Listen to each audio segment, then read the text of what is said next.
here from Holistic Wellbeing. I do hope you're keeping well.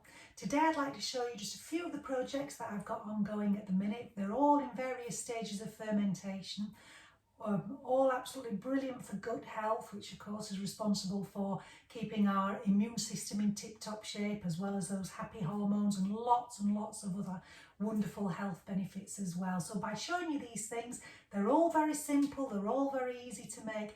I hope I inspire you to have a go yourself. All right, so if you're ready, follow me. Let's have a look at what we've got. So the first thing I want to show you is sauerkraut. Now, my mother was Austrian, so I was more or less weaned on sauerkraut, and it's incredible. Very easy, very simple. I'm going to keep repeating that all the way through because I'd love you to have a go for yourselves. It's superb, and it's nothing like shop bought. If you've ever tried shop bought and you've turned your nose up and you don't like it, well, I can't blame you. Try your own, and honestly, I'm sure you'll be converted. So, wonderful. The next one, these jars are heavy actually, good for a workout. This next one, these are pickled mini cucumbers, and they're not pickled actually. Scrub that, they're not pickled. These are lacto fermentating mini cucumbers, and they are in a solution of half honey and half lemon juice, along with some pickling spices as well.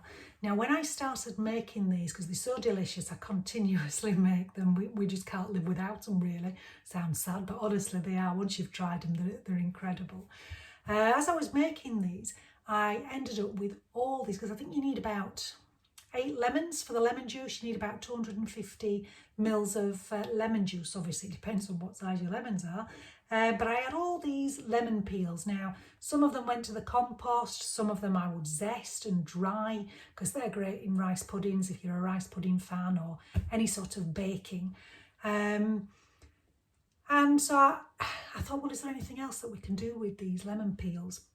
And of course there is, and I'm going to talk later on for you, or in another video actually, I'm going to show you how to make citrus vinegar as a cleaning product. So you get, not only do you get these, you get all these lemon peels as well, with lots of things to do with those, so it really is a bog off. So talking about the vinegar, here are a couple of the citrus vinegars I've got in true Blue Peter fashion, already prepared. So I've got one which is lemon and lemon balm, and this one is just lemon. We've got one in the process at the minute.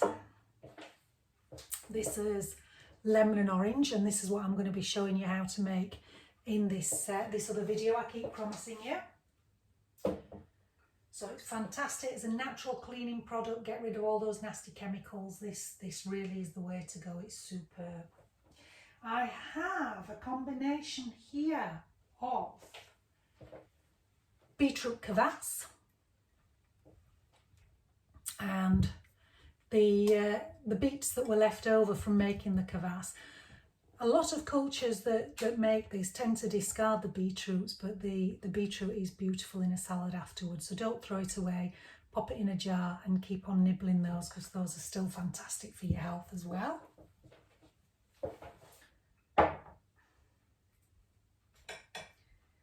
What else have I got? These are fermented garlic cloves, and it takes the if I said the heat out of the garlic, so you know the real strong garlic smell if you've ever eaten raw garlic, this is just a way of still keeping all the goodness, in fact adding to the goodness because of the microbiomes that are in here, but it also takes away that real pungent garlic flavour. So these are great in cooking. You can grate them into recipes or just use them as you would normally with garlic. Like I say, you get the added benefits of the bacteria that's created during the lacto fermentation as well. So, what shall I show you next? You might have seen the video where I did, these are the wild garlic flower heads, and these are amazing, fantastic in salads. These are really quite pungent, so you do need to like garlic with these, but just a few of those in your salad really brings it to life. They are superb. Now, lacto fermented tomato sauce. Now, once you've tried this, you'll never go back to that famous brand or any other brand at all. You do need patience. You do need patience with all of these. They aren't instant. This took roughly about 3 to 4 weeks to make. It can still continue fermenting, so it's all about your taste really. But in here is just natural ingredients. There's no additives, there's no preservatives, no nasties whatsoever. Get your kids onto these and, well, what can I say? They'll love it, they really will. Going back to vinegars, because I've not finished actually with the vinegars, we have got raisin vinegar. That's so easy to make as raisin vinegar. In fact, that's probably the easiest one out of all of them to make. Rosehip vinegar, this is one I made last year. Beautiful in salads, salad dressings, absolutely gorgeous. Full of vitamin C. If you ever feel like you've got a sore throat coming on, just take a glass with a little bit of boiled water that's still just slightly warm, not too warm. Put a teaspoon of this in there, put a teaspoon of honey, sip that, and honestly, you'll get a really good boost. And dare I say it, if ever I've suffered with a sore throat and I've taken this home remedy, it's gone in a very short space of time. What else have we got? Lots of things here. We've got something that's called a ginger bug. Now in here is a solution of water and sugar and ginger cubes. And what happens is the bacteria that forms munches away on the sugar, causes this wonderful liquid to produce. And this can be used in things like making gingerade or lemon and gingerade. And in fact, I'm going to show you something that I've made earlier with it. I'm also going to start, when I've not started it just yet, but I'm going to do the same process with turmeric, fresh turmeric. I absolutely love fresh turmeric. And again, the health benefits of these little, rhizomes really, aren't they, are absolutely incredible. What else we got? Okay, so I've been dabbling in making sourdough bread. And to make sourdough bread, you need a form of yeast, but not the commercial type of yeast that you will buy. This is a yeast that you can make yourself, or you may be able to get from a baker if they're kind enough to let you have some.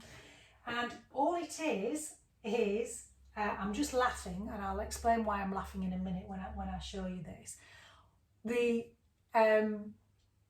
form of yeast that we use in sourdough is made literally of flour and water, and that's it. And again, I'm going to do a video on that for you a bit later on. I'm still in the experimental stages. I'm still trying lots of different things.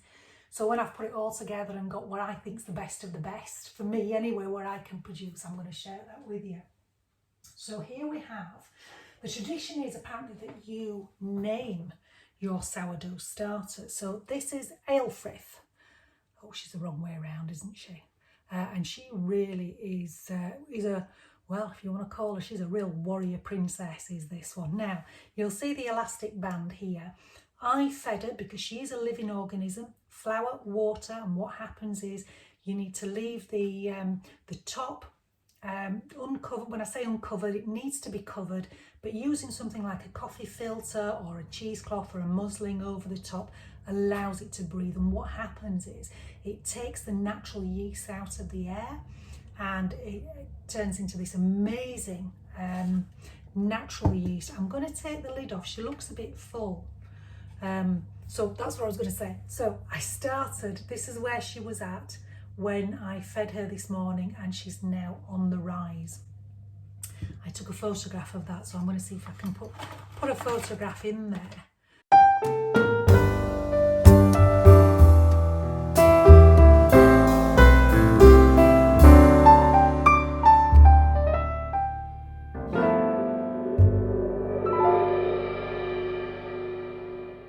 And let me try and show you what she's looking like at at the top. I've just taken a little hat off.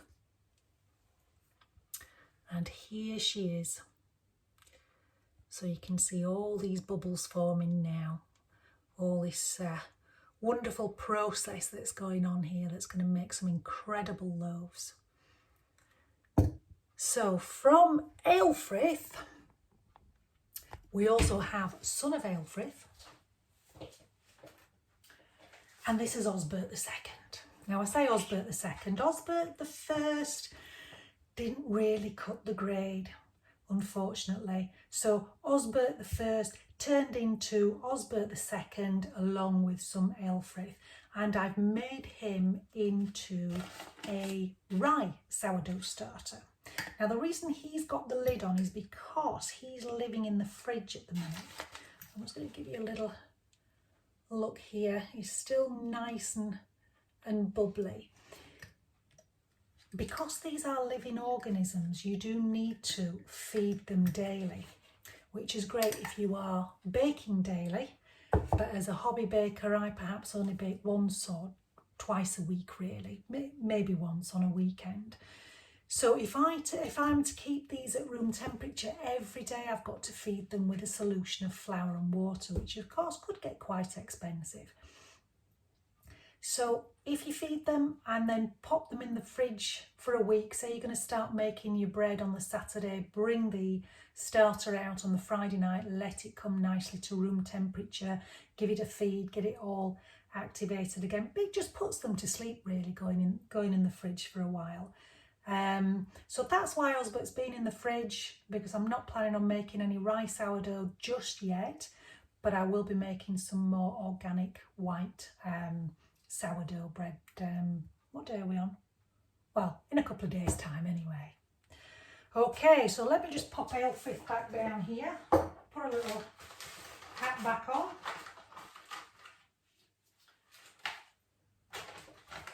I'll try putting the elastic band on, shall I?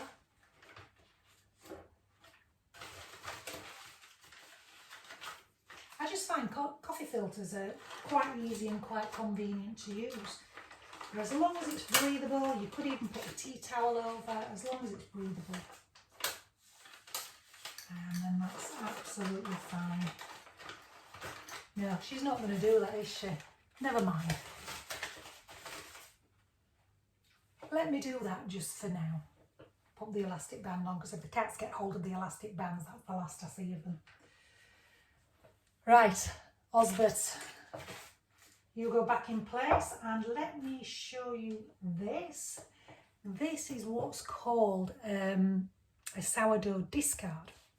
So as I've just mentioned that you've got to feed the sourdough with flour and water, you've obviously got to make room. So here you can see that Aelfrith is really quite full.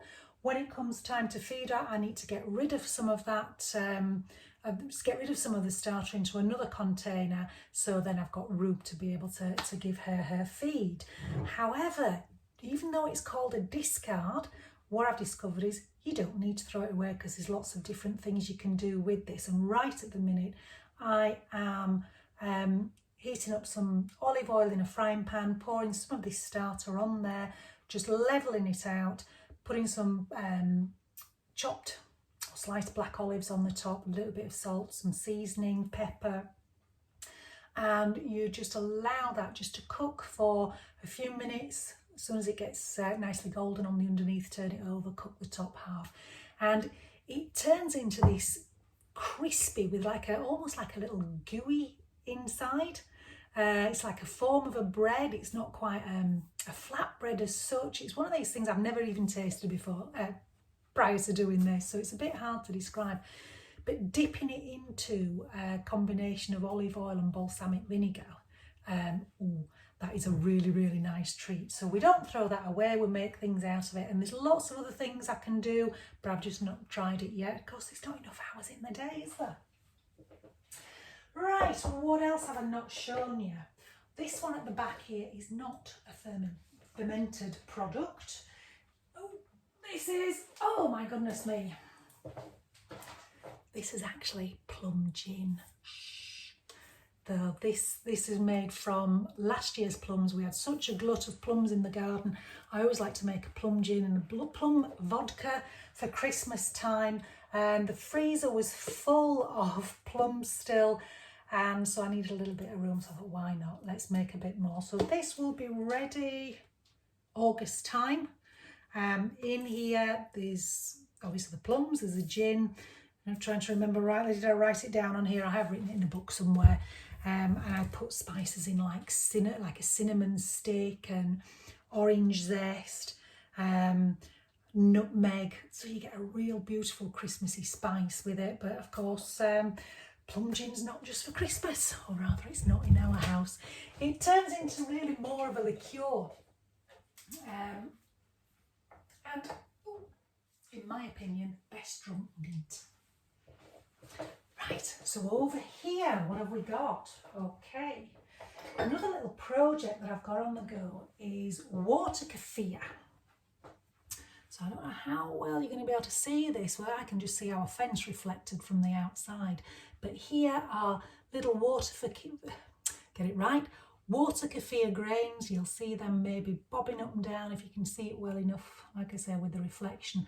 The top here, this is just a date that I've got in here, and what this does is this just helps to feed the kefir grains. They come from a cactus. Nobody's really sure of the true origins of them, but this makes an amazing drink, an amazing water that you can turn into all sorts of wonderful, wonderful drinks. And they're extremely good for you. They're really healthy. They're fantastic for the gut. So forget any pop, any commercial pop. The bubbles in the commercial pop, try and replicate these that are the natural ones. This is more of an effervescent type of bubble. So it's the type that tickles your nose, really, more than anything else. Now, I've been doing lots and lots of experimenting with these. Once these are ready, they take a couple of days for the water to mature, and then what you do is you use them then to go into what's called a second fermentation. Now, what I started doing was I started bottling this in these types of bottles here, leaving it at room temperature for a couple of days until I had a few sort of really volcanic eruptions, and it really sounds like a gunshot going off when you pop the top, and most of it gushed out. The first time I think I lost half of it. The second time I managed to put it into a bowl and catch what was spilling over. So I'm now in an experimental stage where I'm doing what's called the second ferment in a demijohn. So in here I have got 3 litres of the kefir water. I've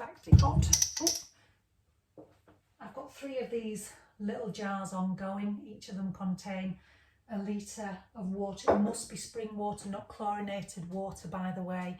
And with any of the fermentation products that you make, please don't use chlorinated water because it kills all the good bacteria as well as the bad bacteria. So allowing your water to sit, if you're using tap water, allowing it to sit for a good while. I've not quite found out the exact length of time. Some people say overnight, some people recommend it's left a little bit longer. But if you draw off your tap water, put it in a glass container, leave it open, let the gases escape, that's far better. You'll have less disasters, should I say.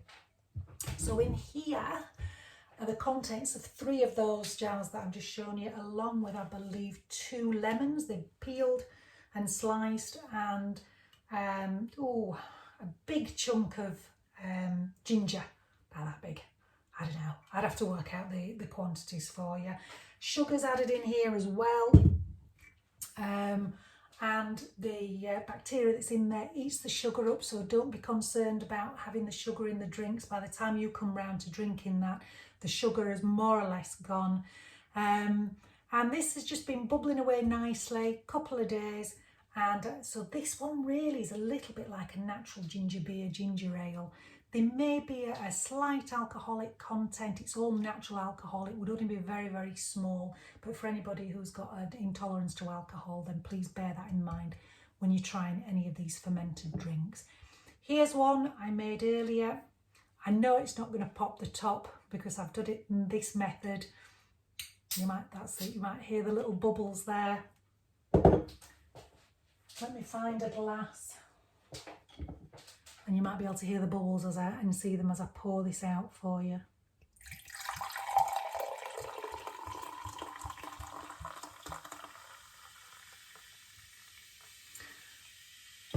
I'll just wait till the bubbles don't go up my nose.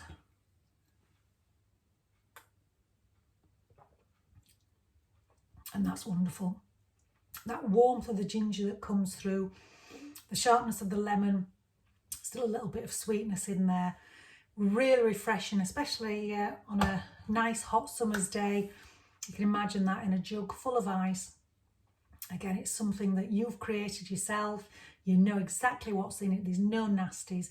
And you're doing yourself a real favour by drinking this as well, because as I've said, and I'll keep reiterating, your gut will absolutely love you for it.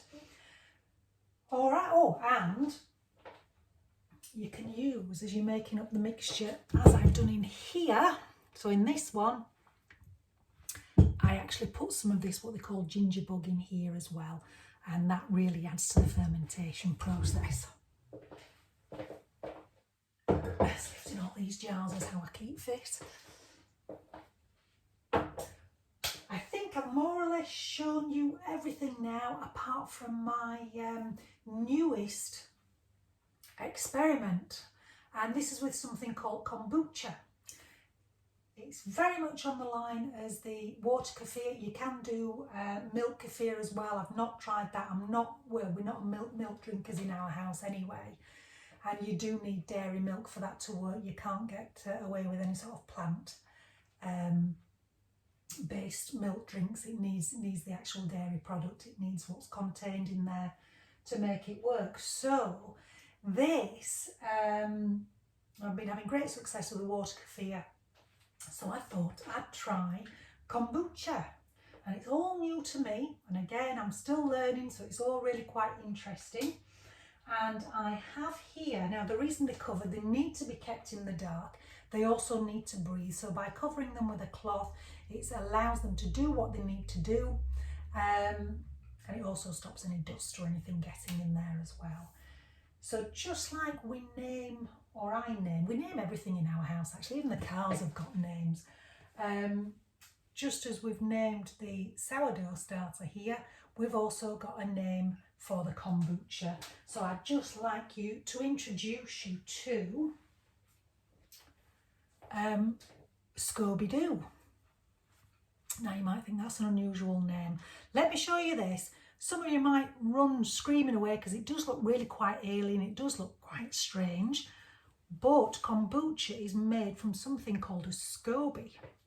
Now just let me try and get that up to the camera. And it's this weird sort of cellulose, almost like gelatine texture, and it's a living organism, is this. So this is called a Scoby, and it stands for symbiotic culture of bacteria and yeast. So I've just done a little play on there. You might have realised, those of you who are my age and can remember Scoby Do, this is Scoby Do, is this. It's made with using strong tea, organic black tea. You can try other things. Right in this minute, I'm following the book, I'm following the instructions, and it's a sweet tea. Again, there's lots of sugar added in there, but not to worry, because the yeast, the bacteria in there, they munch all that sugar up and they leave you with this really amazing drink. I use amazing a lot, don't I? Actually, I've noticed that. But it is, everything's amazing. This isn't quite ready yet, so this one's going to go back to bed. I shouldn't actually disturb him or her. I've not decided which he or she is yet, because they don't like being disturbed when they are doing their thing. But of course I couldn't show you without a little bit of disturbance. So let me pop this one back here. Now, every time you make a new batch of kombucha, a new Scoby forms on the top, and it's got several purposes, I believe. I can't go into too much detail because my knowledge isn't brilliant on it right now. I'm still learning, but it forms this surface there just to help stop too much evaporation going on. So when you get a new one, you can separate them and you can either give them away, and once I know what I'm doing and I'm able to give a good explanation, then I will certainly be passing them on to anybody who would like one. But in the meantime, you can set up what's called a Scoby Hotel.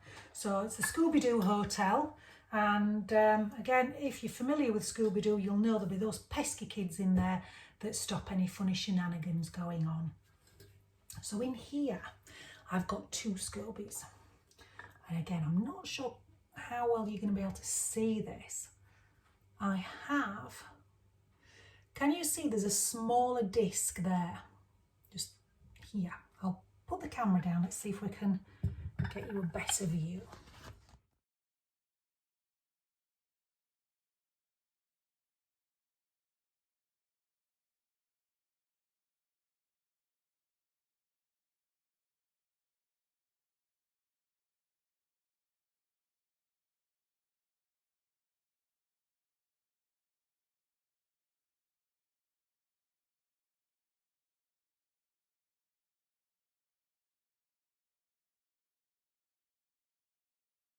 Okay, so